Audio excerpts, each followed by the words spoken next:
In this episode of the Locked On NBA Big Board podcast, I am going to give you my top 10 players on my big board as of February 24th. Find out who did not make the list. Find out the biggest surprise. Stay tuned.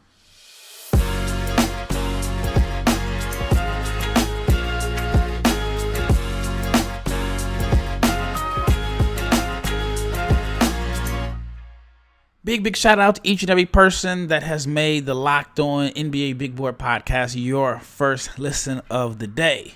And this podcast is sponsored by BetterHelp. It is not a crisis line. It is not self-help. It's a professional therapy done securely online. It is available to people worldwide, and they have a special offer for my listeners. You can get 10% off your first month at betterhelp.com/lockedonnba. That is betterhelp.com/lockedonnba. I'm your host, Rafael Barlowe, the director of scouting for NBA Big Board and the founder of NBA Draft Junkies. I am solo dolo for today, and it is because I want to share with you my top 10 players on my big board. I'm trying to decide, do I start at the top or do I start at the bottom? All right, you know what? Let's start at the top. No changes at the top. It is Victor Wembanyama. Wembanyama is having a phenomenal season for the Metropolitans 92. He is leading the French League in points, rebounds, blocks, showing just a wide range of skills that we have not seen on a 7'5" player. I mean, we haven't seen too many 7'5" guys as is, but we've never seen anybody with the ball handling, the shot making, and I mean, nothing has really changed. Nothing has really changed at all. I think he made the wise decision to leave Asvel, go to the Metropolitans 92. It's a unique situation where everything is structured around him, and he pretty much saved that organization. I mean, from what I've heard, the organization was running out of money. There was a chance that they were going to get demoted, and he's pretty much saved the organization. Now, we don't know what's going to happen going forward, but Wembanyama is, without a doubt, the number one pick. The gap between number one and number two probably really hasn't been wider. I know that, at some point, and even for myself, I thought it could, it could close a little bit, but Wembanyama is for sure the number one pick. And if I were a betting man, which I'm not, even though it's probably not good since we got a lot of sponsors about betting, but I think Wembanyama goes to the San Antonio Spurs. That's just not insider knowledge. That is just, if I were to place a bet and think the best fit or where he's going to end up, it would be San Antonio. Now, here are some concerns that I have in this episode. I'm going to give you a little bit of concerns about each of my top 10 guys. The biggest concern I have is that his national team duties are going to wear him down. Like right now, he's playing in the season. Even though his team is only playing once a week, he is playing for the Metropolitans. This is his second window for FIBA. And I imagine if he's playing right now, then he's probably going to play at the 2023 World Cup this summer, which means he's going to play his season in France. Then, if they go to the finals, it's going to go into late June, which is already going to impact the NBA draft, which I've been told he is going to be at the NBA draft, even if he's there to shake hands and he has to catch a jet and finish playing in the finals, but that's still a ways away. Summer League, I can't imagine him playing a lot of Summer League, and then he would have the World Cup, and then he would go right into the season. So it's an issue that a lot of international players may face. I talked to a friend of mine who told me that he had not had a summer off since he was like 16, and I think he may have been like 27, 28 at the time, because every summer, like for international players or European players, they have obligations, whether it's qualifying for the national, or not qualifying, but qualifying for different events, whether it's the Olympics, the World Cup. Then in the summer, they have different events. And so even though he loves to play, everything I've heard about him, he loves to absolutely play. It's just going to be interesting to see if he plays a lot of competitive basketball this summer and how much that, just kind of has an impact on his rookie year, but very minor, very minor. All right, the next player, obviously, Scoot Henderson at number 2. And Scoot has only played 18 games this season. I know he had a great game last night, and I've tried to watch Scoot play 4 times. The first time was in Las Vegas when he went up against Wembanyama. Had a phenomenal game where he had like 28 points, 9 assists, 5 rebounds, led the Ignite to the win. Then he got hurt in the second game. Then I went to watch him play a couple weeks ago when the Ignite were in Dallas to play the Texas Legends. He didn't play that game, so they come back again. So hopefully I'll get a chance to watch him live one more time before Summer League. But Scoot has been good. His injuries have been weird. Like, I know he had an ankle injury, but he had like a nasal fracture. He had a concussion, and he's been good. He has lived up to the hype. The shooting has been, he's made some strides as a shooter. I wasn't too concerned about it last year, because he went from basically high school to the NBA three-point line, so I knew it was going to be an adjustment to try to, extend his range. But prior to last night, he was shooting about 37% from 3, 74% from the foul line, averaging 19 points, 5 rebounds. He's been good. Now, here's the concern. While Scoot is a phenomenal athlete, he has big hands, he's strong, he's shifty, he has all the physical tools to be a really great finisher at the rim. And I was doing some research, looking at the numbers. He's only making 56% of his shots at the rim. 56% of his shots. In comparison, that is the same percentage as Sharif Cooper. Now, Sharif is generously listed at like 6'1". I do not think Sharif Cooper is 6'1". They must have been measuring like his fro or whatever. But I do think it is a little bit concerning. And of course, sometimes finishing at the rim, you got to, there's context around it. Is there floor spacers around him? So on.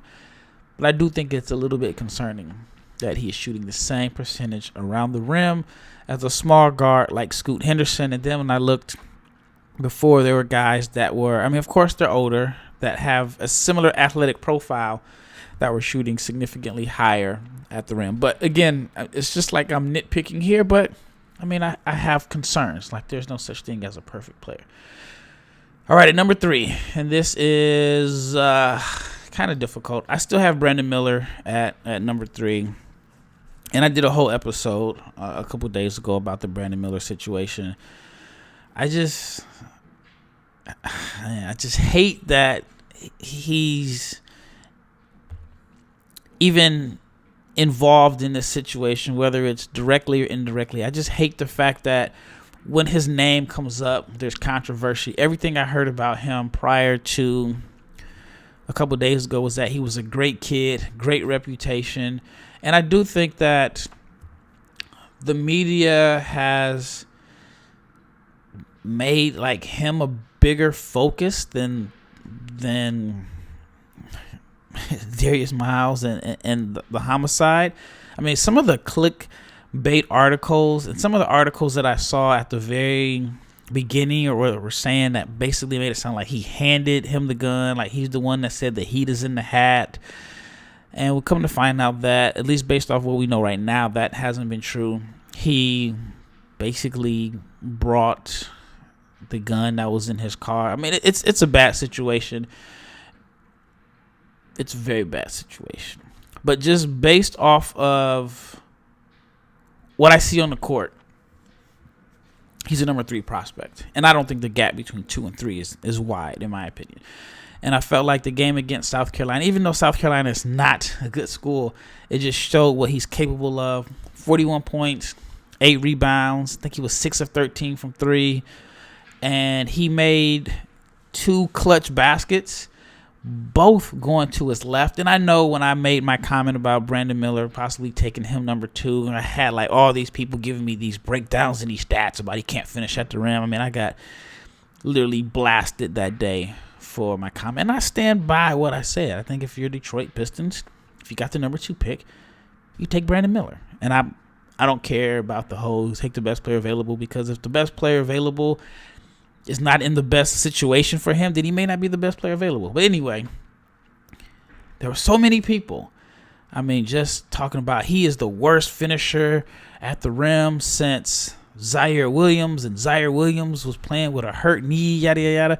Brandon Miller has been finishing efficiently at the rim since the start of the season. And with the game on the line, he made 2 clutch layups going to his left hand. So all that talk about him being a bad finisher and bad athlete and struggling creating his own shot, nonsense. I think Miller is going to be a star. I just hate, again, that this whole situation has put a black eye on his name.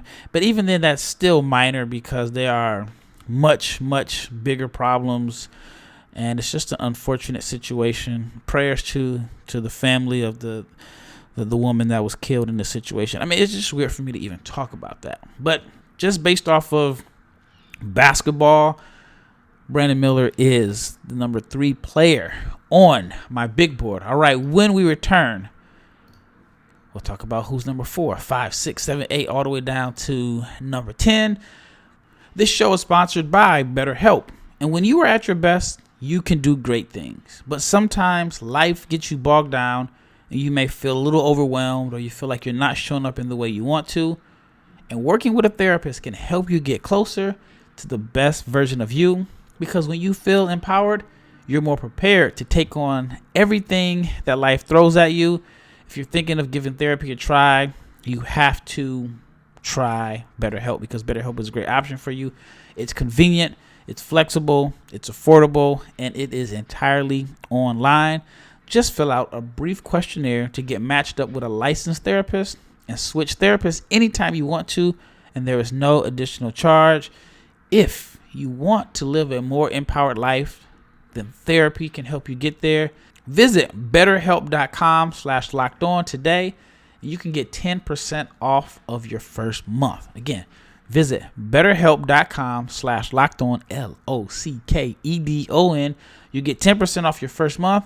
That is BetterHelp, HELP.com/lockedon.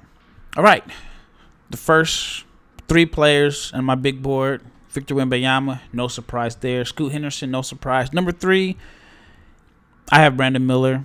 I've had him pretty much the majority of the season. That is debatable. I mean, just depending on the different big board you see, there's going to be some movement there. Right at number 4, I have Chiante George.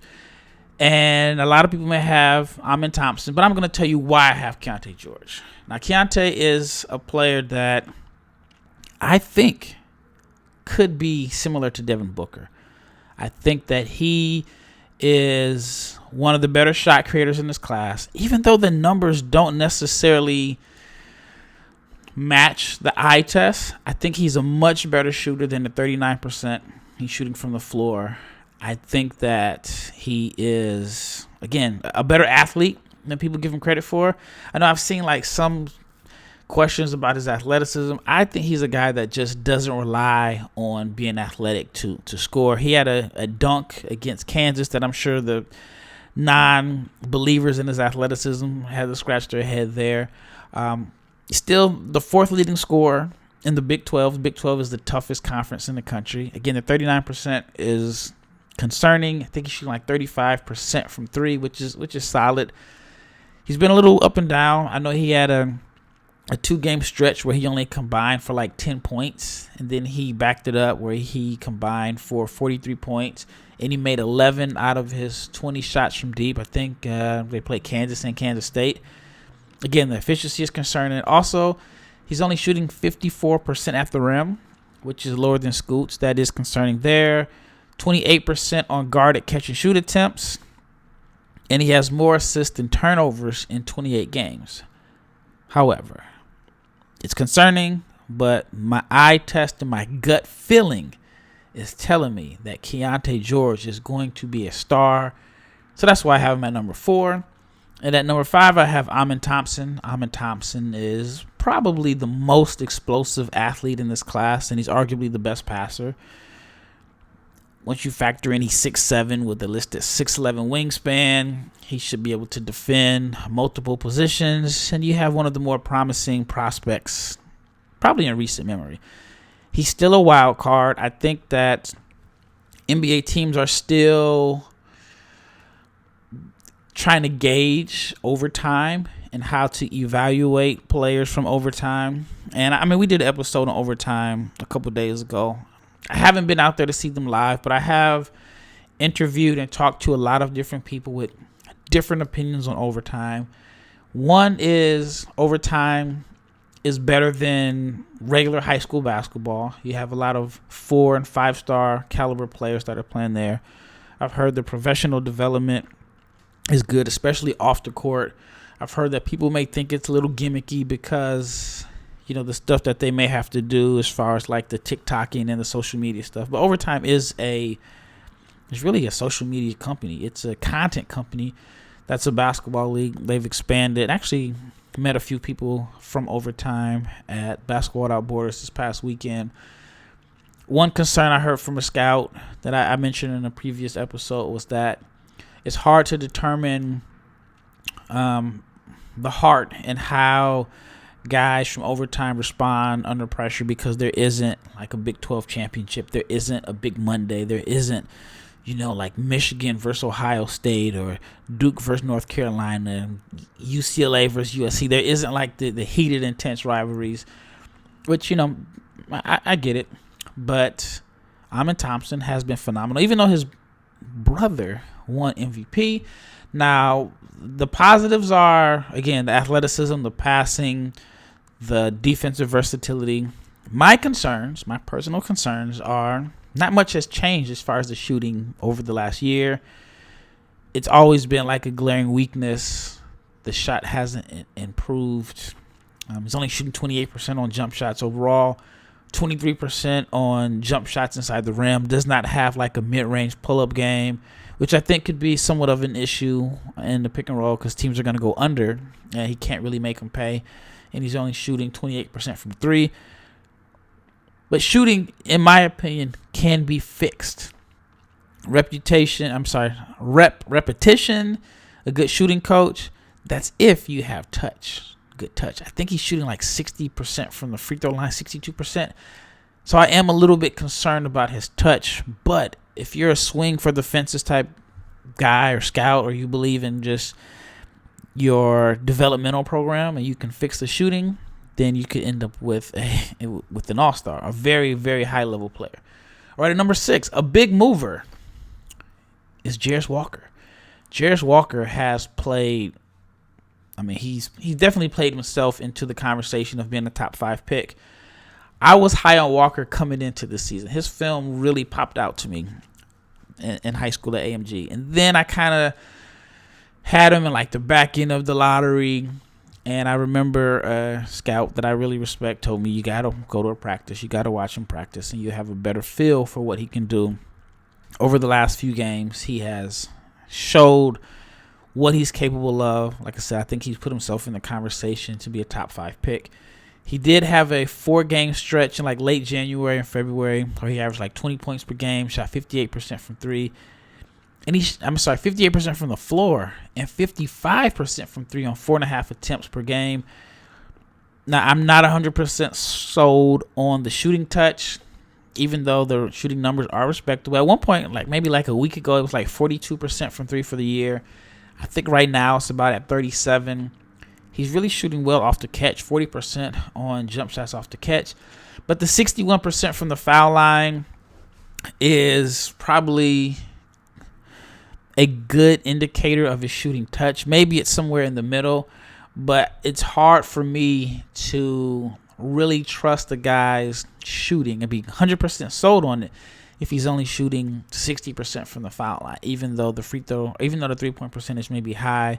I know a couple years ago that was my issue with Jamias Ramsey from Texas Tech. He was shooting a good percentage from 3, and I remember a scout told me, like, you can't be in the middle. You have to decide. Is his shooting touch from 3, the numbers, is that more of an indicator of his touch, or is it the free throw line? He's like, you gotta pick one. And I mean, I haven't seen Jemias play in a while. But, I mean, that made a lot of sense. All right, when we return, I'll finish out 7 through 10. But I want to talk to you about the most electric player of the week. And it is brought to you by the all-new, all-electric 2023 Nissan Ariya. And the player of the week for me is none other than the guy that I just talked about and had an episode on earlier this week. It is Santa Clara sophomore Brandon Podziemski. Hopefully I said it right. If you don't know about Podziemski, only played 69 minutes at Illinois last year, transferred to Santa Clara, and he has been absolutely killing it. And he had a big game last night with NBA scouts in attendance. 23 points on 10 of 21 from the floor, 4 assists, but here is the big stat. 18 rebounds. He is a guard, a 6'5 guard. He had 18 rebounds. He's averaging 8.7 rebounds per game, 20 points, 3 assists, shooting 47% from the floor and 43% from 3.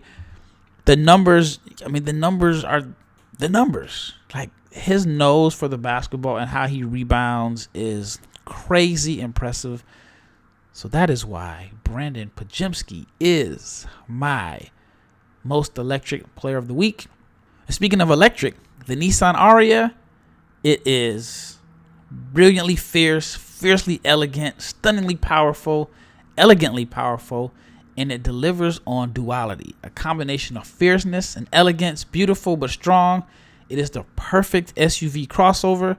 And the 2023 Nissan Ariya packs pin you to your seat power and premium intelligence all in one electric vehicle. It's the all new, all electric 2023 Nissan Ariya. It is the EV for people who love to drive. Shop now at nissanusa.com.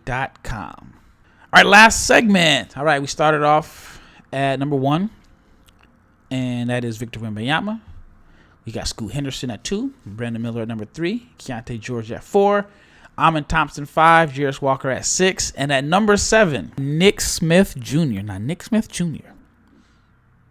could be the prospect on the rise. He could be top 5, top 4 when it's all said and done, especially if he can string together some performances like he had against Georgia. He has been battling knee issues all season. I mean, they call it like right knee management. And in the game against Georgia, he showed why a lot of scouts thought he was the top guard in the country coming into this college basketball season. He scored 26 points. But more importantly, he has shown that he's not trying to just protect the stock. He's not trying to pack it up and not play the remainder of the season. I personally think if he didn't play and just had some amazing workouts, based off his reputation alone and what scouts saw from him and some of the high school all-star classics that they attended, that he would have been a lottery pick. But he clearly isn't satisfied with just being a lottery pick. He's showing, a competitive nature. He's showing that he wants to get out and play, and playing is more important than protecting his stock. And I think if he can continue to put up good numbers, he could be a top 5 pick. What's special about what he's doing is that he's been in and out of the lineup. More than likely, he is nowhere near 100%, and he's putting up these big performances rusty. So that is impressive to me. Now, I do think teams are going to want to dig a lot deeper into, what is causing the issues with his knee. And the only concern I have outside of his knee is what is his best position. Now, I mean, you can say it's a good situation to have. Some scouts I've talked to, they think that he is a primary. Some scouts think that he's more so of a combo. But either way, the versatility, I think, could allow him to play next to a ball-dominant guard, play off of him, or I think he could play as a point guard. We'll see. That's just kind of nitpicking. So there is a little bit of concern or division on what is his best position. But I can honestly say that I've been impressed. The games that he has played without like a minutes restriction, he's been really good. And I think he's a much better shooter than the shooting numbers have shown so far, because I'm basically saying that without the rust and the nagging knee injury, he's a much better shooter than the numbers. So Nick Smith at number 7, but he could be on the rise. And speaking of being on the rise, At number 8, I have a guy that I've been high on. I know I'm higher on him than the consensus, and that is G.G. Jackson, the youngest player. Maybe if Bilal. I don't know if he's older or younger than Bilal Coulibaly right now, just off the top of my head. But I am a huge G.G. Jackson fan. 18 years old, started the season at 17. He is a guy that I think would be the number 1 pick in the 2024 NBA draft if he didn't reclassify. I saw ESPN put out their 2024 draft, and I do not think 2024 is a strong class. As of right now, as of February 24th, I do not think that 2024 is a strong class, and I think he would be the number 1 pick in that class. What I love about G.G. Jackson is his ability to create on his own. I think he's a 4-man, but how many 4s do you see that can handle like he does, create his own shot? I mean, when I watched the game against Alabama, he was scoring off ball screens. He had a play where he got a ball screen, shot a pull-up jumper around the free throw line, had a play where he shot a pull-up 3 out of a ball screen, had this play where he drove to like the elbow, stopped, turned around, hit a half spin, fadeaway jumper. Then there was another play I saw where he drove the defender, cut him off baseline. He was able to shoot a pull-up. I mean, big fan of his shot making. Now, again, the numbers aren't great. He's not in the best situation either. But it's weird. He's not in a good situation as far as like the teammates that are surrounding him, the caliber of players that he's with. His team isn't winning. But I think he's actually developed in this role.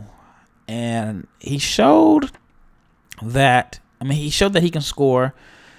I think with better players around him, he's going to be fine. I'm just high on G.G. Jackson, and I think that in workouts he's going to look good because you don't really see too many, like I said, 4s. I think that's his best position, 4s with his shot making and ball handling, and I think he can also play a role as a garbage man if he needs to. I mean, that's what he was playing a few years ago. I think he's going to be able to shoot the ball well. So I'm high on G.G. Jackson.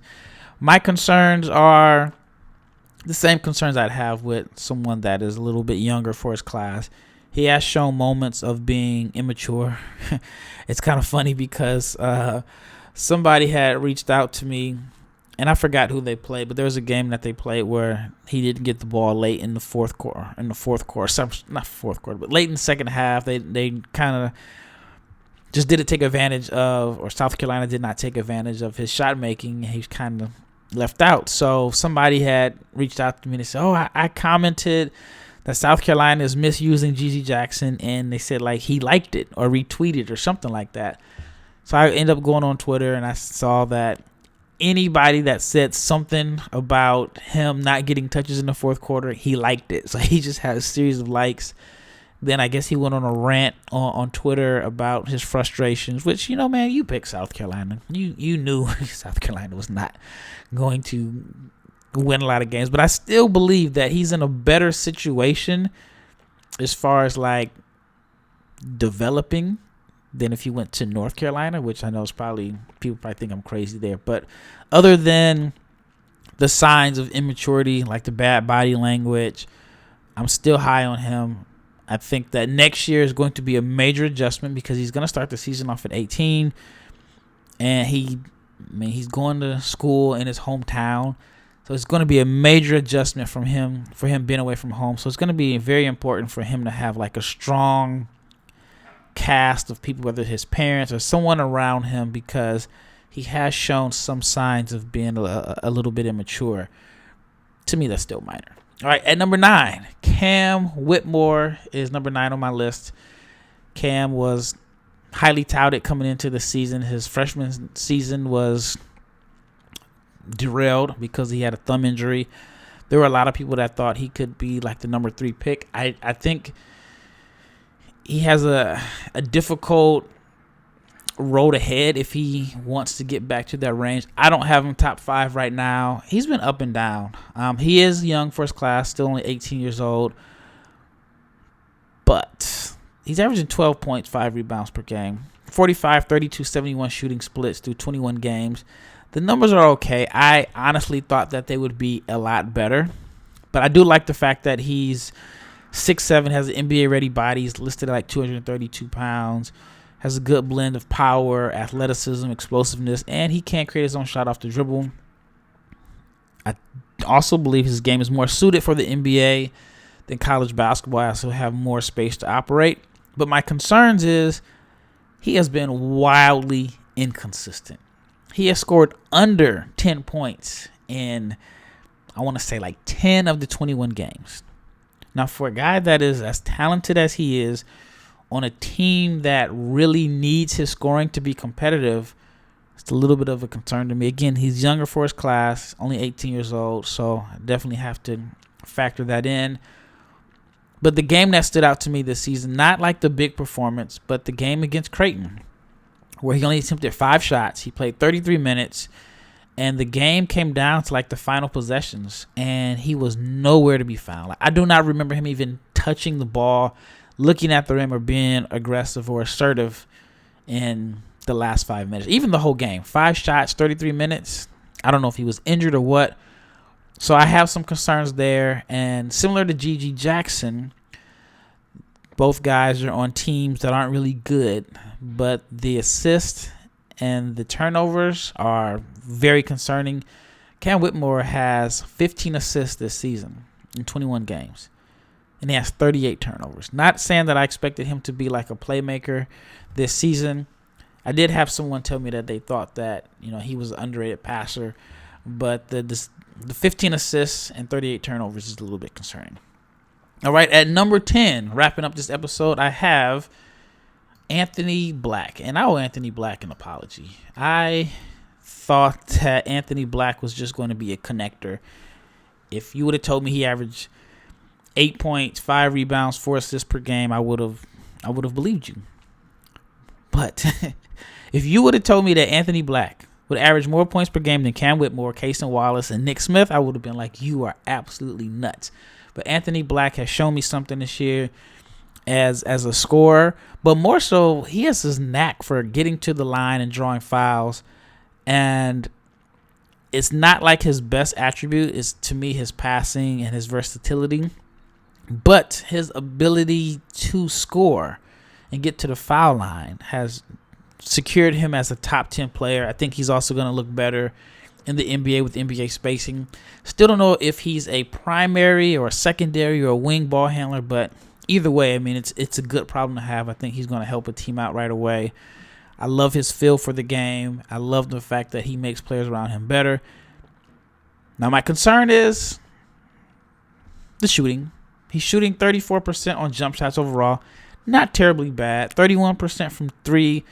Again, not awful. Not great, but not awful.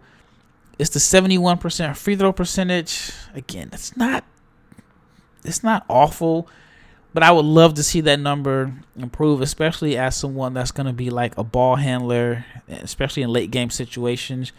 My biggest concern, though, is the shooting numbers or lack of efficiency shooting. Are they related to his mechanics? Is he going to need to change his mechanics? I still haven't decided on that yet, but once I do a deeper dive, and I'll give my opinions if his shooting inefficiency is related to his mechanics. But right now, it's too early to tell. Well, that wraps up this episode. Thank you for making the Locked On NBA Big Board your first listen of the day. Locked On NBA Big Board podcast your first listen of the day. Now, for your second listen, you have to check out Game to Game NBA. Every moment, every top performance, every result. Locked On Game to Game covers every game from across the NBA with local analysis that only Locked On can deliver. So follow Game to Game on Locked On NBA. It is available on the Odyssey app, YouTube, and wherever you get your podcasts. Once again, it's Rafael Barlowe. Hope everybody has a great weekend. And I am out.